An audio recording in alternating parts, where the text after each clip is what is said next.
प्रिय विद्यार्थियों, DSS online कक्षा में आपका स्वागत है। मैं आपकी हिंदी अध्यापिका सरिता सिंह एक बार फिर आप लोगों को हिंदी वसंत के पाठ 6 पार नज़र के बारे में बताऊंगी। हम लोगों ने पिछले वीडियो में पढ़े थे कि कंट्रोल रूम का वातावरण बदला बदला सा लग रहा था।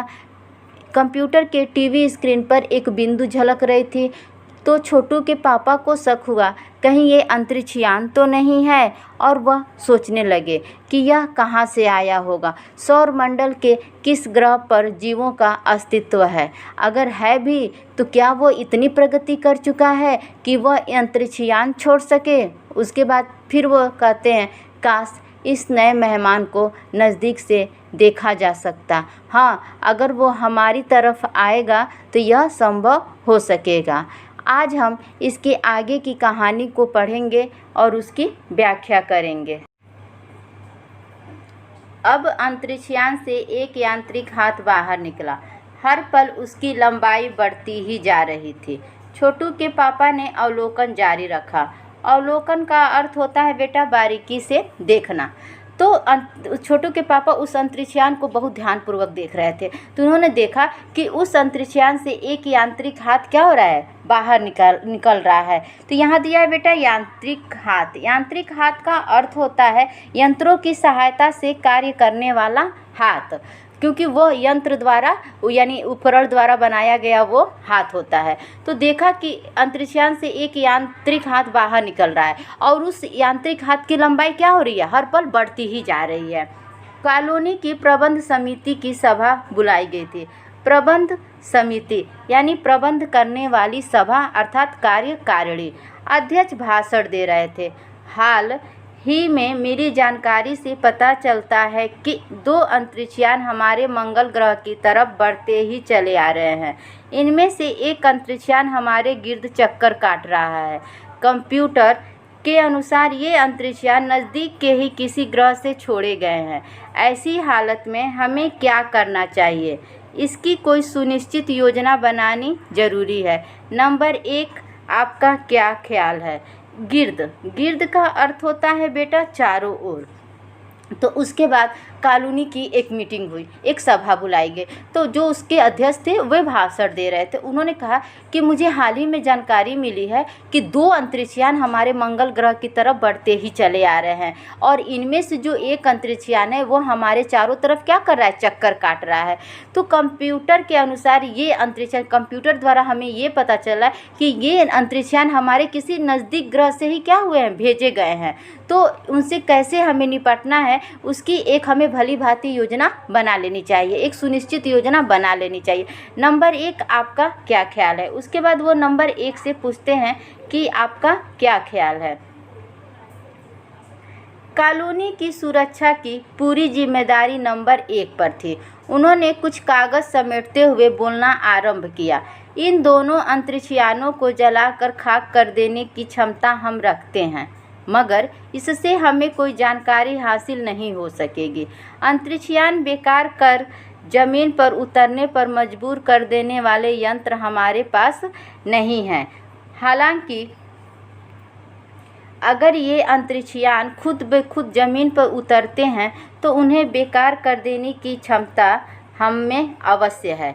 मेरी जानकारी के अनुसार इन अंतरिक्षयानों में सिर्फ यंत्र हैं, किसी तरह के जीव इनमें सवार नहीं है। तो जब वो नंबर 1 से पूछते हैं कि आपकी क्या राय है, तो नंबर 1 क्या थे, वो पूरी कॉलोनी की सुरक्षा की जिम्मेदारी उन्हीं पर थी। तो वो कुछ कागज को बिटोरते हुए समेटते हुए बोलते हैं कि इन दोनों अंतरिक्षयानों को जलाकर खाक कर देने की क्षमता हमारे अंदर सामर्थ्य है कि हम उनको जलाकर खाक कर सकते हैं, लेकिन इससे हमें क्या होगी, कोई जानकारी हासिल नहीं होगी। अगर हम उनको जलाकर खाक कर देंगे तो उससे हमें कोई जानकारी हासिल नहीं होगी और उस यंत्र को खुद हम अपनी ज़मीन पर उतार सके ऐसे हमारे पास कोई यंत्र नहीं है। लेकिन अगर वह खुद पे खुद यानी स्वयं इस ज़मीन पर उतरते हैं तो उनको हम बेकार करने की क्षमता रखते हैं। लेकिन वो फिर बताते हैं कि मेरी जानकारी के अनुसार इस अंतरिक्षयान में केवल यंत्र है, कोई जीव सवार नहीं है, अर्थात कोई मनुष्य इसमें नहीं है। नंबर 1 की बात सही लगती है। नंबर 2 एक वैज्ञानिक थे।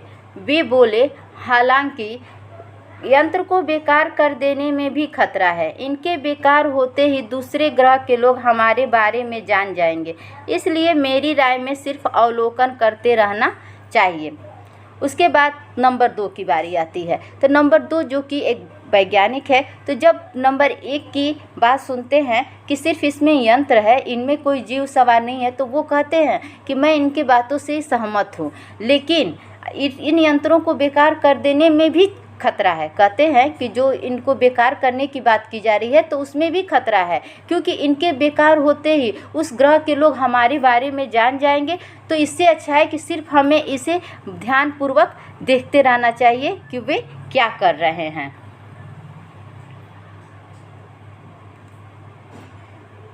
जहाँ तक हो सके हमें अपने अस्तित्व को छिपा ही रखना चाहिए, क्योंकि हो सकता है जिन लोगों ने अंतरिक्षयान भेजे हैं वे कल को इनसे भी बड़े सक्षम अंतरिक्षयान भेजें। हमें यहाँ का प्रबंध कुछ इस तरह रखना चाहिए जिससे इन यंत्रों को यह गलतफहमी हो कि इस ज़मीन पर कोई भी चीज़ इतनी महत्वपूर्ण नहीं है कि जिससे वे लाभ उठा सके। अध्यक्ष महोदय से मैं दरख्वास्त करता हूं कि इस तरह का प्रबंध हमारे यहाँ किया जाए। नंबर 3 सामाजिक व्यवस्था का काम देखते थे। जब नंबर 2 ने अपनी बातों को रखा, नंबर 1 नंबर 2 ने जब अपनी बातों को रखा, तब नंबर 3 की बारी आती है जो वहाँ का सामाजिक व्यवस्था का कार्य देखते हैं। तो उन्होंने कहा कि जहाँ तक हो सके हमें अपने आप को छिपाए रखना चाहिए, अपने वजूद को छिपाए रखना चाहिए। अस्तित्व का अर्थ होता है बेटा वजूद। तो जहाँ तक हो सके हमें अपने वजूद को, अपने आप को छिपा ही रखना चाहिए, क्योंकि जिन लोगों ने इन अंतरिक्षयानों को भेजा है कल को हो सके इससे भी बड़े सक्षम अंतरिक्षयान भेजे। हमें उसके बाद वो अध्यक्ष महोदय से निवेदन करते हैं, दरख्वास्त करते हैं कि हमें कुछ ऐसा प्रबंध करना चाहिए जिससे इन यंत्रों को यह लगे कि यहाँ पे कोई भी ऐसी वस्तु नहीं है कि जिससे हम वो लाभ उठा सके। उन्हें ऐसा गलतफहमी हो कि यहाँ पे कोई भी ऐसी चीज़ नहीं है जिससे वे लाभ उठा सकते हैं। उनकी